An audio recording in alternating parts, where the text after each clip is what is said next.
Alhamdulillah wassalatu wassalamu ala Rasulillah wa ala alihi wa sahbihi wa mawalah. Asyhadu an la ilaha illallah wahdahu la syarika lah wa asyhadu anna Muhammadan abduhu wa rasuluhu wa safiyyuhu wa khaliluhu addal amanah wa nasahal ummah wa jahada fi sabilihi haqqa jihadih.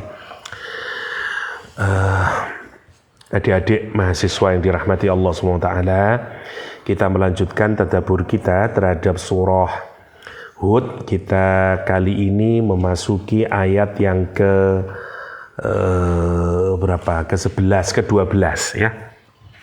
Setelah kemarin kita berbicara tentang kesabaran ya. Jadi kalau kita perhatikan ayat yang ke-12 ini erat kaitannya dengan ayat yang sebelumnya. Ya, karena ayat sebelumnya berbicara tentang kalau manusia itu dikasih kenikmatan setelah dia mendapatkan kesusahan, maka dia pasti berbahagia ya. Karena itu Allah kemudian menyuruh kita ini untuk bersabar dalam dan beramal soleh ya. Kira-kira begitu bahasan kita kemarin. Ayat ke-12 ini masih dalam rangkaian kaitannya dengan sabar ya. Dengan kaitannya dengan sabar. Sabar apa? Di sini ini sabarnya dua. As-sabru ala ma yajidu fi nafsih was-sabru ala ma yakulun. Sabar terhadap apa yang ada di dalam hati. Perasaan sumpek, perasaan ketakut, perasaan apa. Nah, kita harus sabar terhadap kecamuknya hati itu. Yang kedua, as-sabru ala ma yakulun, sabar atas ucapan orang-orang ya. Apa maksudnya? Nanti kita jelaskan ya. Mari kita mulai. Bismillahirrahmanirrahim. Fala'allaka tarikum ba'dha ma yuha ilaik wa dha'iqum bihi sadruk ayyaqulu laula unzila alaihi kanzun aw jaa ma'ahu malakun innama anta nadhirun wallahu ala kulli syai'in wakil. Fala'allaka, maka boleh jadi, la'alla litarajji ya, ini harapan. Tetapi begini, ada penjelasan yang menarik dari Syekh Shalih As-Samirai. Orang Arab itu kalau ingin menghendaki seseorang itu meninggalkan satu urusan, dia juga kadang-kadang menggunakan kata la'alla. Tapi yang dimaksudkan itu maksudnya benar-benar jangan kamu lakukan. Jadi fungsinya adalah taukidul amri. Ya, jadi wa yuridu taukidul amr. Ya, jadi meskipun kalimatnya la'alla itu kan boleh jadi toh, boleh jadi kamu jangan ya, misalnya jangan makan atau apalah. Nah, tapi yang dimaksudkan adalah itu justru untuk mengokohkan urusan ya. Misalnya orang Arab menyatakan la'allaka taqdiru an taf'ala kadza. Ya, boleh jadi kamu mampu melaksanakan hal tersebut ya. Misalnya, ini la'alla di sini itu maksudnya adalah untuk menguatkan persoalan tersebut. Ya, maksudnya begitu. Atau la'allaka taqsiru fima misalnya atau apalah. Jadi seperti di ayat ini, meskipun maknanya boleh jadi, tapi yang dimasukkan adalah tinggalkanlah, ya, jangan sampai begitu, gitu maksudnya. Oke, kita lihat dulu. Fala'allaka, maka boleh jadi kamu, Nabi Muhammad SAW, tarikun, ismul fa'il ya, tarikun, orang yang meninggalkan. Nah, yang pertama, jadi fungsi la'alla di sini, fungsinya adalah lizajri ya, fungsinya untuk larangan atau untuk celaan ya. Jadi tufiduz zajri, la'allanya itu dia berfaedah untuk mencela atau melarang ya. Jadi la'allaka tarikum ba'dha ma yuha ilaik ya, boleh jadi kamu meninggalkan sebagian apa yang diwahyukan kepadamu. Apa yang diwahyukan? Meninggalkan untuk mentableghkan atau mendakwakan sebagian ayat Al-Quranul Karim. Tapi maksudnya jangan tinggalkan gitu. Ini backgroundnya begini. Nabi Muhammad itu ketika berdakwah semakin banyak kata-kata yang menyakitkan Rasulullah SAW. Jadi kalau membahas topik A misalnya, ini pasti kritikan, caci maki segala macam itu diberikan oleh orang-orang Quraisy sebagai respon terhadap dakwah Nabi. Oke. Atau yang kedua, Nabi punya kesadaran kalau saya nanti mengungkit masalah ini, misalnya saya menjelaskan tentang masalah ini, nanti pasti akan membuat mereka semakin lari. Atau semakin mereka itu akan membenci, menyakiti saya dan seterusnya. Sehingga ada kerentek ibaratnya kalau kita ada semacam keinginan, mungkin yang ini jangan dulu dah. Nah begitu. Nah ayat ini turun untuk merespon kemungkinan, ya belum terjadi ini kemungkinan. Sama lah kayak begini, misalnya kamu tinggal bersama orang Nasrani misalnya, terus kamu saya menghindarilah ngomong masalah tentang Yesus Kristus dan seterusnya. Nanti kalau saya ngomong Yesus Kristus, waduh, dikeluarkan saya dari kos-kosan ini misalnya, atau apalah dan seterusnya. Sehingga kemudian kita tidak membicarakannya itu. Jadi ada perasaan, ya begitu kira-kira. Jadi sebenarnya di sini ya, boleh jadi kamu meninggalkan untuk menyampaikan sebagian dari wahyu Allah SWT. Kenapa? Makhofatan, karena takut terhadap rodnya mereka, atau penolakannya mereka, atau penghinaannya mereka, atau karena nanti nomor yang kedua alasannya adalah karena sempitnya dadamu. Ya karena kalau Nabi menjelaskan satu topik terus mereka mencaci maki segala macam, itu membuat sumpek, galau dan segala macam lah yang digambarkan oleh Al-Quran dengan dha'iqun bihi sadruk. Maksudnya begitu. Jadi boleh jadi, tapi maksudnya adalah jangan kamu tinggalkan. Tidak boleh, tetap harus disampaikan. Ini jadi Allah merespon dulu. Ini belum kejadian, jadi jangan sampai bukan gini maksudnya ya. Berarti ada ya sebagian ayat yang Nabi tidak sampaikan. Tidak begitu, enggak. Ini hanya Nabi merasa ini kalau saya mengkritik, misalnya turun ayat, bayangin beginilah misalnya ya, bisnis ini di masyarakat yang pegang adalah orang Quraisy. Turun ayat wailul lil mutaffifin. Ya, celakalah masuk ke dalam neraka well. Siapa itu? Orang yang melakukan tafwif, yaitu melebihkan timbangan. Kalau kita membeli minta ditambahi sedikit, tapi kalau ada orang yang membeli kepada kita kurangi sedikit yang orang itu tidak notice, nggak menyadari. Misalnya kalau beli 1 kilo kita kasih pirang gram sekilo. Pirang gram sekilo. 1000 misalnya dikasih 990 berapa, tidak notice, sedikit aja. Nah, namanya mutaffifin, curang dalam timbangan, tapi bukan curang 1 kilo sampai kasih setengah kilo, tidak begitu. Dia sedikit tapi terus. Nah, itu biasanya dilakukan oleh orang Quraisy. Nah, misalnya jenengan, waduh rek, aku sama ngomong iki dikeprui aku. Misalnya, sama lah, kita kan tidak berani ngomong begitu itu misalnya. Ya bukan berarti kita sama dengan Nabi ya. Tapi maksud saya, kalau misalnya sampean berhadapan dengan orang-orang yang sedang mabuk-mabukan, ya kan kita mikir dulu, kalau saya ngomong sampai, hei mabuk itu haram loh, dikepruk kita dan seterusnya. Nah, Nabi Muhammad itu baru mungkin akan mungkin ini kemungkinan masih belum pernah terjadi ayat ini turun, gitu maksudnya. ya. Kenapa? Karena mungkin takut akan rotnya orang-orang Quraisy, penghinaannya orang-orang Quraisy, atau sumpeknya hatinya Rasulullah SAW. Sumpek apa?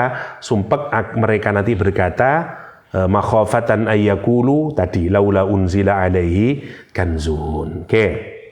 Berikutnya kata dhaikun sama tarikun, ya. Gini, kenapa kok digunakan kata tarikun, bentuknya bukan idhofah? Kenapa kok bukan tariku ba'di ma yuha misalnya? Kalimatnya menjadi tarikun ba'dha ma yuha, ya. Bentuknya itu tidak menggunakan bentuk idhofah, tapi digunakan ismul fa'il, ya. Fungsinya adalah kenapa kok fala'allaka tarikum ba'dha bitanwin, ya. Kenapa kok tidak idhofah lidilalah ala tahdhirihi? Karena ini untuk menunjukkan kewaspadaan, ya. Atau gini, karena ismul fa'il itu terjadinya di masa yang akan sedang sekarang, ya. Masa yang akan datang dan masa yang akan sekarang, ya. Karena itu kenapa kok tidak menggunakan idhofah? Karena ini hanya akan menunjukkan perbuatan yang akan terjadi. Karena isim fa'il itu arahnya ke sana. Jadi la'allaka satatsruka begitu. Li'anna i'mala ismil fa'il syartu ayadulla 'alal hal wal istiqbal. Lau qalaha bil idhofah lahtamala, maka kalau menggunakan idhofah maknanya bisa menyangkut az-zajru amma fa'al. Arahnya ke fi'il madhi kalau la'alla itu artinya sudah dilakukan gitu. Kalau misalnya fala'allaka tariku misalnya ba'dima apa dan seterusnya kalau menggunakan susunan idhofah. Jadi karena ini maunya adalah untuk menghadirkan zaman hal dan istiqbal. Ya, sekarang kamu tidak meninggalkan dan di masa yang akan datang kamu juga tidak meninggalkan. Tapi kalau dibikin idhofah, boleh jadi kamu meninggalkan dulu sudah, kamu pernah meninggalkan itu. Nah, karena itu menggunakan bentuk ismul fa'il. Demikian juga dengan dhaikun, bukan dhayyikun. Kenapa? Karena dhayyik itu lebih kokoh dibanding kata dhaik. Ya, sama dengan dengan sayyid atau jawad dibanding jaid sampai said itu ya beda. Sayyid, ya, jadi isim fa'il itu menunjukkan hudus, ya, sementara sighat mubalaghah, sementara sifat musyabbahah itu menunjukkan sabat, ya. Nah, kalau disebut dengan dhayyik itu berarti Nabi Muhammad sumpeknya terus menerus gitu. Enggak, ini dhaik itu kemungkinan bisa terjadi, kemungkinan bisa sempit gitu maksudnya. Sama orang kalau menyatakan Zaid sayyidun wa jawad misalnya, berbeda dengan menyatakan Zaid saidun wa jaidun. Nah, kira-kira begitulah. Oke, sama seperti seperti karim dengan karim juga beda tentu saja. Jadi sifat musyabbahah fa innaha tadullu 'ala tsubut wa li anna ismal fa'il yadullu 'alal hudus. Jadi isim fa'il menunjukkan kebaruan sementara sifat musyabbahah menunjukkan permanensi, ya, kepermanenan, ya. Jadi Allah Subhanahu wa taala menyatakan di sini fala'allaka tarikum ba'du ma yuha ilaika wa dhaikum bihi sadruk. Jadi boleh jadi kamu hendak meninggalkan, karena tadi menggunakan isim fa'il, meninggalkan sebagian apa yang diwahyukan kepadamu. Karena tadi resiko mikirkan kalau saya sampaikan akan begini. Jadi ayat ini bukan berarti Nabi pernah, sekali lagi ya, karena isim fa'il bukan idhofah. Wadha'ikum bihi sadruk, dan kenapa Nabi mau meninggalkan? Karena sempit. dadanya, sempit karenanya dadanya. Sempit bihi dengan mayuha ilaik tadi, ya, yang nanti kalau disampaikan bisa berpotensi melahirkan berbagai macam tadi itu, kritikan segala macam, sehingga menyempitkan dadanya Rasulullah SAW. Tapi ini masih potensial dan tidak terjadi pada Nabi Muhammad SAW. Takut tentang apa? Sempit karena apa? Ayyakulu laula unzila alaihi kanzun au jaa ma'ahu malak. Ya, takut mereka ini akan berkata sempit dadanya karena khawatir mereka ini akan berkata laula, ya, unzila alaihi kanzun. Ya, mengapa tidak? Laula, mengapa tidak? Unzila alaih, diturunkan kepadanya kanzun, perbendaharaan, kekayaan, treasure, au jaa ma'ahu malak, atau datang bersamanya malaikat. Ini permintaan dari orang-orang Quraisy sekarang, orang-orang Quraisy dulu. Jadi mereka itu menyangka Nabi Muhammad SAW itu sama sekali bukan nabi. Ya, karena bagi dia kalau nabi itu mestinya yang bawa kanzun, bawa kekayaan, ya, bawa harta benda.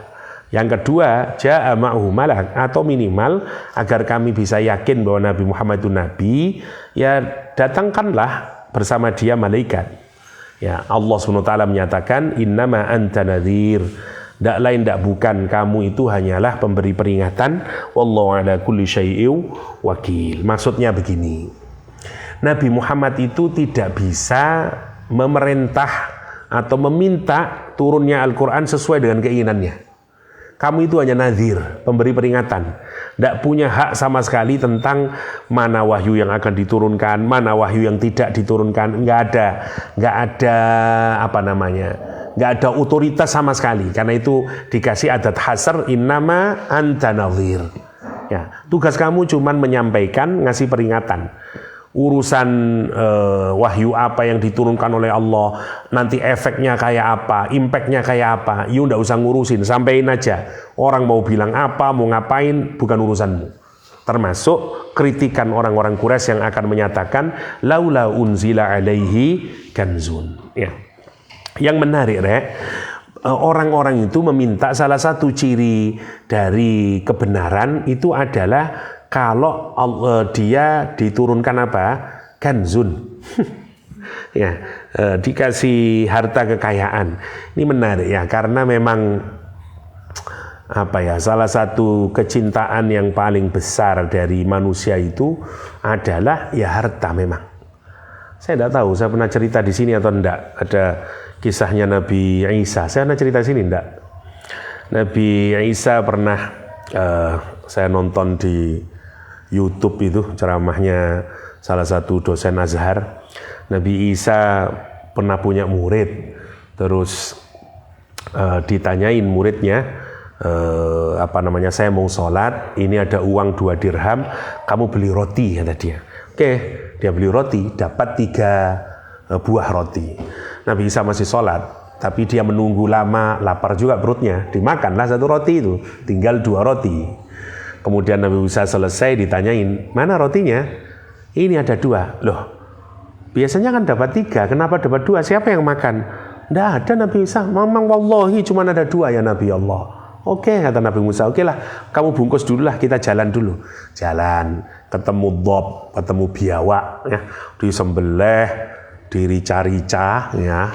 Segitu sudah jadi, Nabi Isa berkata, ya Allah kembalikanlah dob ini. Tadi yang sudah tersembelih dan sudah jadi rica-rica itu menyatu lagi di depan matanya muridnya ini. Terkagum-kagum muridnya dan menyatakan subhanallah, kata dia. Nabi Isa berkata, siapa yang makan rotinya? Dia berkata, wallahi cuma 2 ya Nabi Allah. Okay. Habis itu dia berjalan lagi ngelewati laut, ya. Kata dia, bagaimana kita akan melewati, tidak ada perahu? Gak apa-apa, dipegang tangannya oleh Nabi Isa dan melewati laut. Sampai di daratan semakin terkagum-kagum dia. Subhanallah, maha kuasa Allah. Allah memberikan mukjizat kepadamu. Kata dia, Nabi Isa bertanya, Ya, siapa yang makan roti? Kata dia, wallahi, kata dia, bukan saya ya Nabi Allah. Sampai kemudian mereka berjalan menemukan 3 kantong emas. Nabi Isa nyuruh mengambil, kan kata Nabi Isa, ini kantong, 1 untuk saya, 1 untuk kamu, 1 untuk pemakan roti. Ana yang makan roti ya Rasulullah. Jadi dia langsung, Nabi Isa tersenyum dan memberikan, bawalah emas ini, saya tidak membutuhkan emas. Celakanya kemudian begitu dia sampai di rumahnya, dia dibuntutin oleh perampok, dibunuhlah dia, diambil 3 emas ini. Dan karena mereka lapar, dia menyuruh salah satu orang untuk pergi beli makanan. Sambil menunggu temannya datang, 2 orang ini berpikir, ini kalau emas ini kita bagi berdua, kita dapat lebih banyak. Kita sepakat saja, nanti kalau teman kita datang, kita pukulin sampai mati dia. Sepakat, dapat lebih banyak. Temannya yang beli nasi berpikiran, kalau saya bisa menguasai seluruh harta itu, saya akan dapat lebih banyak lagi. Dia beli racun, diracunlah makanannya. Nyampe di tempat, kasih makanannya, dipukulin, dia mati. Setelah capek membunuh temannya sendiri, dia makan berdua, mati semuanya. Nabi Isa kemudian lewat bersama murid-muridnya lagi, menemukan 3 kantong emas ini lagi, yang dulu kemarin itu. Apa kata Nabi Isa? Demikianlah dunia memperlakukan kepada budak-budaknya, kata Nabi Isa. Ya, jadi ini berkenaan dengan mentalitas terutama ya orang-orang yang jauh dari Allah. Orang itu kalau jauh dari Quran, jauh dari Allah, pasti hubul mal itu tidak mungkin enggak. Karena orang itu kalau cinta akhirat, ya dia tidak mungkin cinta sama dunia. Demikian juga kalau dia cinta sama dunia, dia tidak mungkin punya kecintaan kepada akhirat. Ya. Semuanya lah, coba kamu perhatikan surah An-Nas katakanlah. Di surat An-Nas itu ada 4 hal yang kita minta dari Allah SWT untuk kita ini mendapatkan perlindungan. Kalau sampean pikirkan, ya itu kan dari yang besar sampai ke kecil loh. Pertama, kejelekan makhluk yang diciptakan oleh Allah. Dan kejelekan makhluk itu bisa terjadi di seluruh waktu, ya toh, 24 jam. Apa saja bisa menjadi jelek, ya toh. Tembok lek sampean kejeduk ya jadi jelek, ya toh. Tanah kalau dia tiba-tiba gempa juga jadi jelek. Karena itu semua makhluknya Allah itu punya potensi jelek, ya. Termasuk anak, istri, suami dan semuanya, ya. Anak kalau lagi nuakal, ya min syarri ma khalaq, ya toh. Nah, nomor 1. Nah, terus lebih kecil lagi, hanya di waktu malam saja. Min syarri ghasyiqin idza waqab. Dan di malam itu 2,5 malam itu 12 jamnya malam itu lebih kecil lagi, yaitu di waktu saat orang melakukan sihir. Nah, kalau dirunut, kenapa orang melakukan sihir? Karena hasad. Jadi 4 ini ngurut begini sebenarnya. Lah yang menarik, kapan orang itu bisa hasad? Kalau orang mulai melakukan perbandingan. Bandingkan apa dia? Al-mal. Balik lagi, ujungnya itu ke hubul mal. Hasad itu adalah dosa pertama yang dilakukan di langit dan dosa pertama yang dilakukan di bumi. Bayangkan, hasad di langit, siapa yang melakukan hasad? Iblis, ya dah. Iblis hasad kenapa? Kepada Nabi Adam alaihissalam. Itu dosa pertama. Di bumi, dosa pertama yang dilakukan adalah Qabil, hasad kepada Habil. Karena iklimnya lebih cantik dibanding Layudha. Lagi-lagi ini urusan apa? Hubul mal. Semuanya. Nah, makanya kalau kita perhatikan, kenapa dia menyatakan, jadi agama itu memang seringkali disejajarkan dengan kemakmuran oleh banyak manusia itu. Jadi orang itu senang kalau agama itu menjadi sumber kekayaan. Ya, padahal kalau ukurannya itu kekayaan di dunia, ya ngapain enggak usah beragama aja sudah kaya kok. Lah ya toh. Jadi ternyata memang sudah dari dulu begitu itu. Sudah dari dulu begitu. Orang itu hanya mau merasakan senang dengan agama, percaya terhadap agama, yaitu laula unzila alaihi kanzun, ya, laula unzila alaihi kanzun. Lah wong dia miskin gitu, wong dia tidak punya apa-apa dan seterusnya. Ya, masya Allah ya.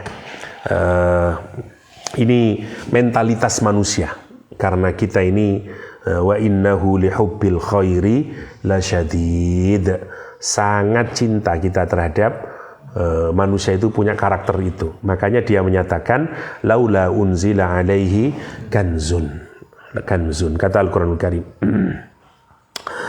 Oke, selanjutnya Allah Subhanahu wa taala menyatakan di ayat ini, yang pertama kanzun, yang kedua auja'a ma'hu malak, atau agar kami percaya bahwa kamu nabi beneran. Kenapa kok tidak ada malaikat yang menemanimu? Lah mereka ini tidak sadar ya, semuanya itu mau ngikutin maunya dia. Padahal kalau kita rasionalkan, ya tidak mungkin lah malaikat menemani Nabi. Malaikat itu makhluk gaib, ya, dan tidak bisa. Dan kalaupun malaikatnya nanti berubah manusia, mereka tidak akan percaya kalau itu malaikat. Ya, jadi agama itu bukan persoalan memenuhi keinginan, ya. Agama itu persoalan submission, persoalan ketundukan kita, persoalan kepasrahan kita. Bukan persoalan pemenuhan apa yang kita inginkan. Ya. Orang sekarang itu maunya beragama karena itu, karena dia merasa mendapatkan keuntungan duniawi, bukan keuntungan yang lain. Ya. Quran menyatakan innama anta nadhir. Enggak, ayat Allah, apa yang diturunkan oleh Allah berupa wahyunya itu tidak memenuhi selera dari orang-orang kafir. Itu urusan Allah SWT. Hatta Nabi Muhammad tidak bisa merequest, Allah tolong dong ya Allah, Al-Baqarah turunin semuanya, juga tidak bisa gitu. Innama anta nadhir wallahu ala kulli syai'in wakil. Ya, itu ayat ini ya. Lah ayat ini tujuan utamanya apa? Untuk bersabar terhadap apa yang berkecamuk dalam hati dan bersabar terhadap ucapan mereka itu. Ucapan mereka yang menyatakan ayyakulu dan seterusnya. Kalimatnya menarik, menggunakan fi'il madhi ya, ayyakulu bukan angqalu atau liqaulihim. Kan bisa aja menggunakan kalimatnya begitu misalnya. Ya, misalnya wadha'ikum bihi sadruka liqaulihim atau angqalu, tapi ayyakulu untuk menunjukkan apa? Lil istimrar. Mereka itu terus menerus begitu kepada Nabi Muhammad. Ya kita kan lama-lama kalau sampean dikritikin terus kan tidak kuat, Rek. Nah makanya perlu dikokohkan oleh Allah SWT hatinya Rasulullah SAW. Dan menyatakan kamu jangan sampai meninggalkan sebagian apa yang diwahyukan oleh Allah kepadamu. Dan kamu kemudian dadamu kemudian menjadi sempit hanya karena ucapan mereka, jangan. Karena itu Allah telah melebarkan dadanya sendiri. Ini sebagai penjelasan juga bahwa omongan kita itu bisa membuat sumpeknya seseorang. Ya, meskipun mungkin kita tidak pernah tahu ya. Karena itu kalau di surat An-Nas kenapa sih kok kita minta perlindungan dari orang hasad itu, Rek? Karena hasad itu kita tidak pernah tahu siapa yang bisa ngontrol hatinya orang. Ya, kita tidak pernah tahu. Kita maunya sih baik-baik saja, tapi orang lain mungkin menilainya sebagai sesuatu yang buruk dan seterusnya, sehingga kita hasad, sehingga kemudian orang lain menjadi hasad. Ya, kanzun ay malun kathir, ya, malun kasir. Wa abbaru bil inzal dunal i'ta' li anna muradhim at-ta'jiz bi qaulina dan seterusnya. Al-kunuz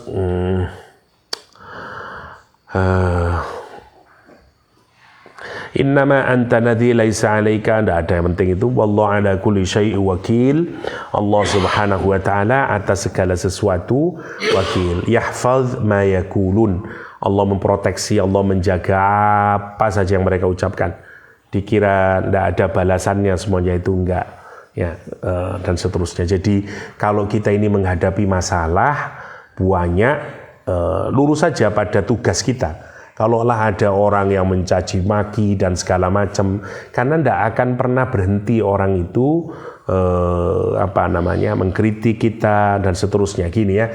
Atau kata orang sekarang itu tidak mungkin kita itu menyenangkan semua orang. Siapapun sampean, cobalah mau jadi ketua RT dikritikin, ketua takmir ya dikritikin, dan seterusnya. Pemane wong Indonesia, mana ada presiden Indonesia yang tidak kita kritikin? Mulai Pak Harto ya dientek ngamek, nah gitu. Soeharto ya entek ngamek, ya SBY sekarang Jokowi ya entek ngamek, dan seterusnya. Jadi apalagi Nabi ya, yang bersentuhan dengan banyak hal, sehingga memang oleh Allah diminta untuk kokoh, tetap lurus, maka apa yang harus disampaikan resiko kayak apapun, hatinya jangan sampai terpengaruh oleh omongan orang-orang dan seterusnya. Caranya apa? Tawakal sama Allah SWT. Nah itu yang harus kita tiru kaitannya dengan kita kalau menjalankan kebaikan. Ya jenengan nanti punya apalah, sampean punya melakukan apapun saja dalam kehidupan, lah mesti ayo ono sing ndak suka dan seterusnya. Caranya ngapain? Tawakal. Wallahu ala kulli syai'in wakil. Wes. Sing penting saya sudah baik menjalankan, bismillah. Dan seterusnya. Ya memang harus begitu. Kita tidak bisa menyenangkan semua pihak. Ayat ke-13. Tidak terlampau ini ya, biasa saja. Am yaquluna iftarah qul fa'tu bi'asri suwarin mithlih muftarayatin wad'u man istata'tum min dunillah in kuntum shadiqin. Am di sini bahkan artinya ya. Bahkan kata Allah SWT, mana tadi? Am yakuluna akan bahkan yakuluna mereka berkata iftarahu. Iftira membikin-bikin ya. Iftira itu kita membikin sesuatu, mengada-adakan sesuatu yang awalnya nggak ada. Ini fake kalau sekarang, atau kita ngomongnya apa? Hoax, fake, sesuatu yang nggak ada dibikin-bikin, namanya iftira. Ya. Mereka ini kenapa kok menolak Al-Quranul Karim dan bahkan mencaci maki Rasulullah SAW? Kenapa? Karena kata mereka Al-Quran itu adalah iftarahu, kata dia. Quran itu adalah sesuatu yang dibikin-bikin oleh Nabi Muhammad SAW. Apa kata Allah SWT? Kul, katakan Muhammad, faktu, maka datangkanlah. Kalau kamu memang klaim Quran ini bikinan Muhammad dan Nabi Muhammad itu seorang manusia seperti kalian, gini sajalah. Lihat hebatnya Allah itu. Kalau kamu mengklaim Quran itu bikinan Nabi Muhammad dan Nabi Muhammad itu manusia seperti kamu, maka fa'tu bi asri suwarin, datangkan saja 10 surat, kata Allah SWT, mithlihi, yang semisal Al-Quranul Karim, muftarayatin, kata Allah SWT, ya, muftarayatin, ya, wad'u man istata'tum, yang kamu buatlah, lakukan segala macam usaha yang kamu lakukan. Kamu bikin sebisa mungkin lah, 10 saja ya. Wad'u man istata'tum, dan panggillah, undanglah ya siapapun saja yang mampu min dunillah, selain Allah SWT. Man istata'tum, yang bisa bantu kamu, yang bisa nolongin kamu, panggil semuanya yang sanggup. Pokoknya syaratnya min dunillah. In kuntum shadiqin, jika kamu memang orang-orang yang benar. Lagi-lagi ini tantangan Al-Quranul Karim. Dan yang menarik ya, tantangan Al-Quran kayak begini ini untuk memproduksi yang sama dengan Al-Quran sampai detik hari ini ternyata memang belum ada yang bisa melakukan. Itu kan menarik toh. Tantangan itu terbuka sampai yaumul kiamah. Tidak ada kitab suci yang sepede Al-Quranul Karim. Soalnya gila toh itu kalau kita pikirkan. Ya, itu sebenarnya sudah menjadi bukti Quran itu memang wahyunya Allah SWT. Tantangannya itu dibuka sejak zaman dahulu sampai sekarang. Dan belum ada satupun yang bisa membuat yang semirip Al-Quranul Karim. Dan seterusnya. Mulai dari Musailamah Al-Kadzab, sing wantik ayat-ayatnya, sampai detik hari ini. Masya Allah ya. Misalnya Mun'im Sirri, tidak tahu saya apa benar atau tidak, tapi yang saya baca di internet begitu, dia menulis bahwa teman-temannya di Amerika, kata dia, sedang mereproduksi Quran yang lebih otentik gitu, karena beberapa ayat-ayat atau ada surah-surah yang diasumsikan dulu ada tapi kemudian hilang, tidak ada dalam Mushaf Utsmani gitu, dan seterusnya. Ramai itu. Lah teman-teman yang dari Timur Tengah rata-rata menganggap sudah basi, sudah dari dulu dan seterusnya. Ya, karena gayanya Munim Siri untuk menunjukkan itu seakan-akan memang benar-benar ada itu. Padahal itu sudah dibahas selesai jauh hari oleh para ulumul Quran, dan selesai semuanya itu bukan ada. Itu ada yang berupa catatan dari para mukriknya Rasulullah dulu, macam-macam lah. Ya, jadi karena gini ada misalnya saya kasih contoh yang paling mungkin sampean rodok kaget. Kalau sampean baca Quran mushafnya Abdullah bin Mas'ud, tidak ada Qul a'udzu binanas sama Qul a'udzu falaq.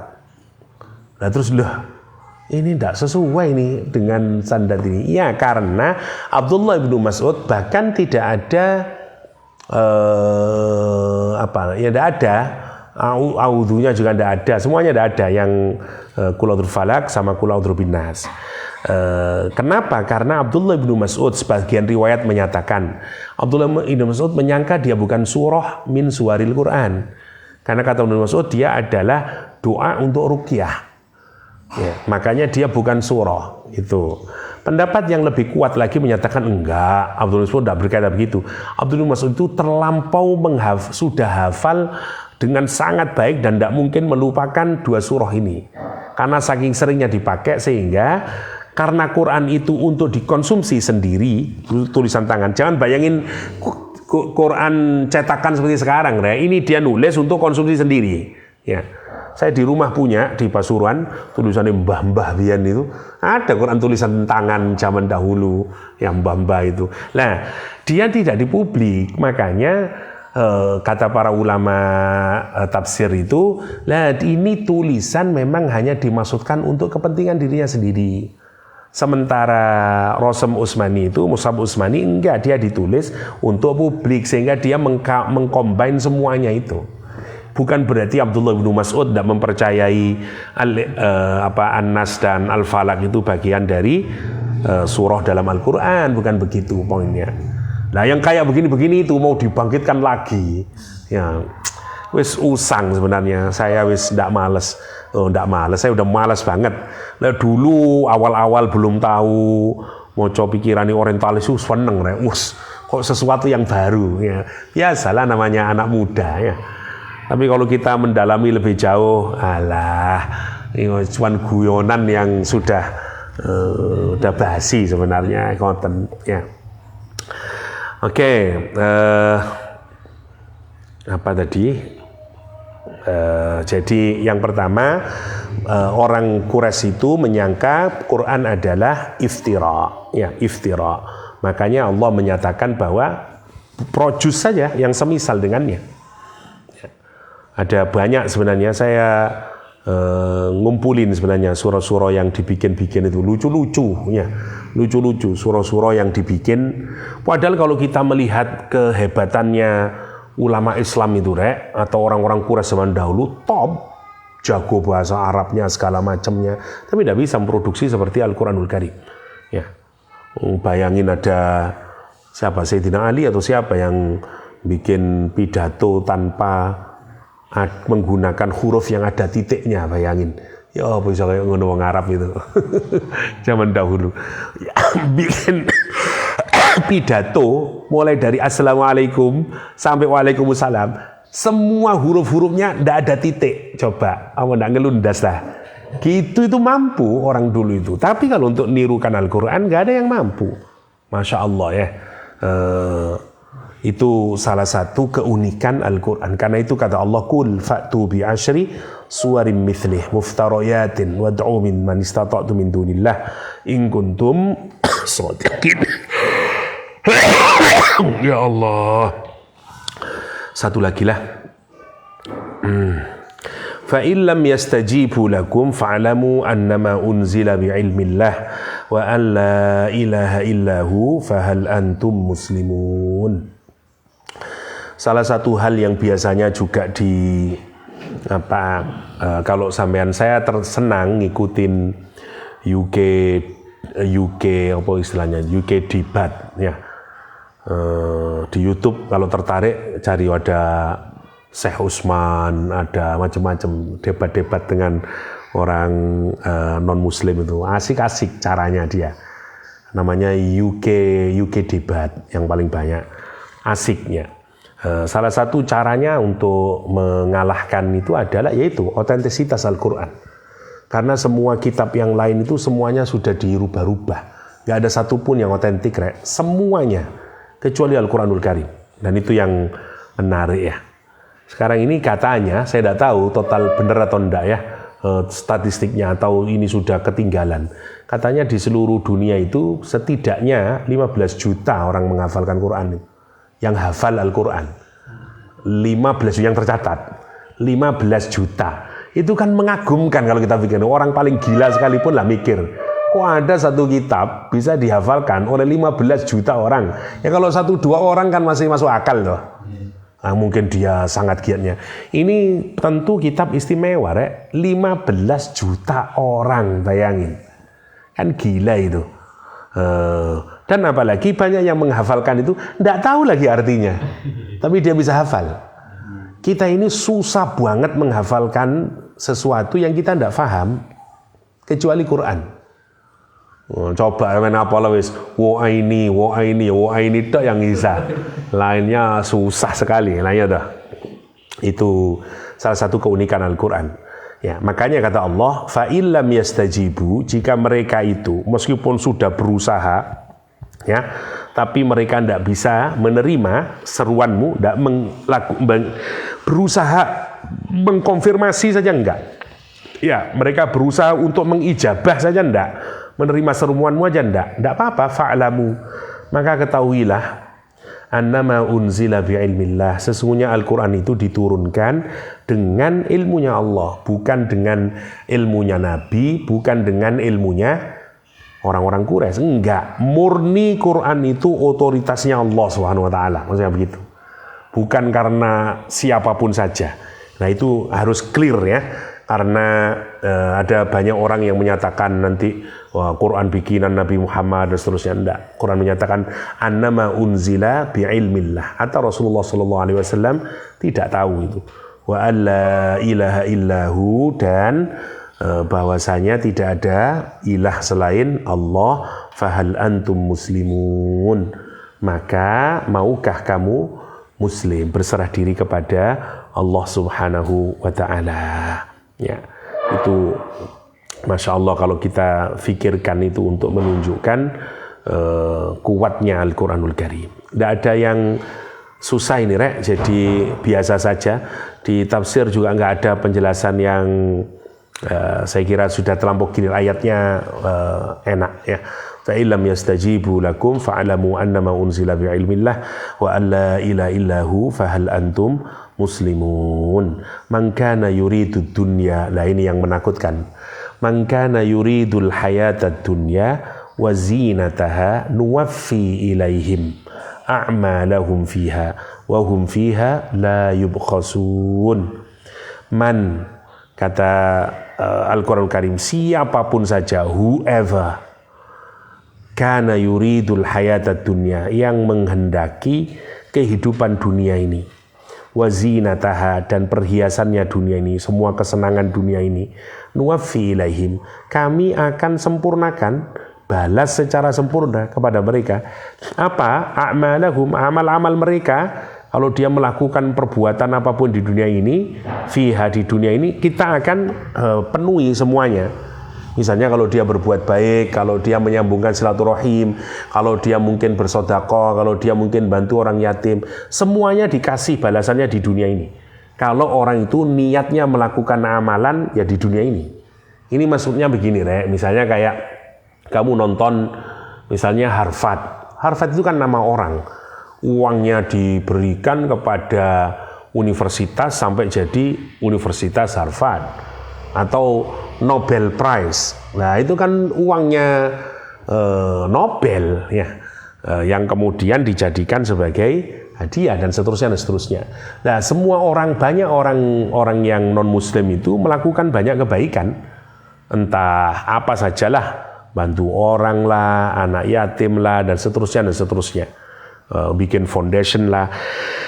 Kalau dia niatannya untuk hayatud dunia, kata Al-Quranul Karim, nuwaffi ilaihim a'malahum, akan dipenuhi, dibalas secara sempurna amal-amal mereka di dunia ini. Dan dia tidak akan mati sebelum mendapatkan semuanya. Makanya misalnya kenapa sih kita melihat itu bahkan sampai matinya saja indah. Kesannya tidak kayak orang Islam. Kan sampean pernah dengar orang Islam sakit suwi, kate mati nazae cek susahe. Nah ini wis tidak percaya sama Allah, tidak percaya sama Al-Quran, mati biasa saja mati. Coba. Nah bagaimana menjelaskan itu? Karena seakan-akan secara fisik kok enggak dan seterusnya. Yaitu karena Allah nuwaffi, karena Allah menyempurnakan balasannya. Mungkin orang itu banyak amalannya di dunia karena itu disempurnakan. Semuanya mungkin bisnisnya sukses terus, anak-anaknya sehat-sehat, dan seterusnya. Sampai nanti sempurna semuanya, balasannya baru. Agar kenapa sih? Wahum fiha la yubkhasun. Mereka itu di dunia nggak ada yang dirugikan oleh Allah SWT. Dibayar secara penuh. Tidak ada satupun yang dikurangi oleh Allah Subhanahu wa Ta'ala. Tapi ketika nanti di akhirat ya sudah, tidak dapat apa-apa dia, karena dia amalnya hanya untuk di dunia. Sebagian menyatakan ayat ini turun untuk orang kafir. Ya, kenapa? Karena misalnya dikaitkan dengan ayat yang ke-16, ulaikal ladzi laisa lahum fil akhirah ilan nar. Jadi siapa dia? Yaitu orang yang memutus tali silaturahim, orang yang semuanya yang ini sifat-sifat di kalangan orang-orang kafir ya, dan seterusnya. Jadi Allah akan memberikan balasan sesuai dengan niatnya hamba. Nah, kenapa kita ini meniatkan amal soleh kita ini untuk akhirat? Ya karena itu. Karena kita berharap amalan kita ini tidak hanya berhenti di dunia saja. Pahalanya tidak hanya di dunia saja, nanti sampai ke akhirat. Caranya ya niat kita karena akhirat, bukan karena dunia ini. Kalau tidak nanti habis kita. Habis karena cuman untuk amal dunia. Sebagian makanya menjelaskan ayat ini berkenaan dengan ahlur riya. Ya, ahlur riya.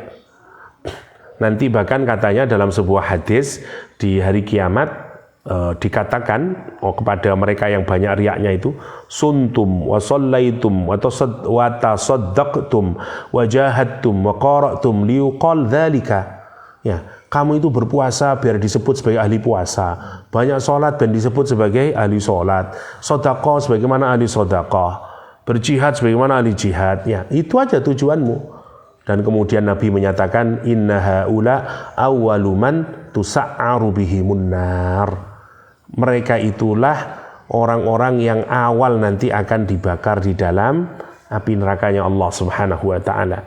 Summa baka, rawahu Abu Hurairah, summa baka bukaan syadidan, nangis terus Abu Hurairah. Ya, wa qala sadaqa Rasulullah sallallahu alaihi wasallam, qala Allah Ta'ala man kana yuridul hayatad dunya wa zinataha ila akhirih. Dalam riwayat Imam Muslim. Jadi itu konteksnya ya, sangat menakutkan kalau orang salah di dalam niat ya, bukan melakukan amalannya karena Allah, karena akhirat ya. Gak ada yang susah ini rek, ini biasa kabeh ini. Saya kira cukup ya untuk sore hari ini bahasannya tentang kritik dari orang-orang Quraisy terhadap Al-Quranul Karim ya, sesuai dengan keinginan mereka, sehingga kata-kata mereka itu justru menyakitkan Rasulullah SAW, tapi Allah SWT mengokohkannya agar tidak pernah berubah, tidak kemudian tidak menyampaikan sebagian wahyu atau bahkan menjadi sesak dadanya. Enggak. Allah meminta Nabi Muhammad untuk menyerahkan kepada Allah ya sebagai wakil ya. Saya kira itu untuk ayat tidak saya baca sudah tafsirnya, tapi secara umum sama begitu, baik di Imam Qurtubi dan yang lainnya. Demikian, semoga ada manfaatnya. Hadanallahu iyyakum ajma'in wa sallallahu ala nabiyyina Muhammadin wa alihi wa sahbihi wa sallam wa akhiru da'wana alhamdulillahi rabbil alamin. Subhanakallahumma wa bihamdik asyhadu an la ilaha illa anta astaghfiruka wa atubu ilaik. Assalamualaikum warahmatullahi wabarakatuh.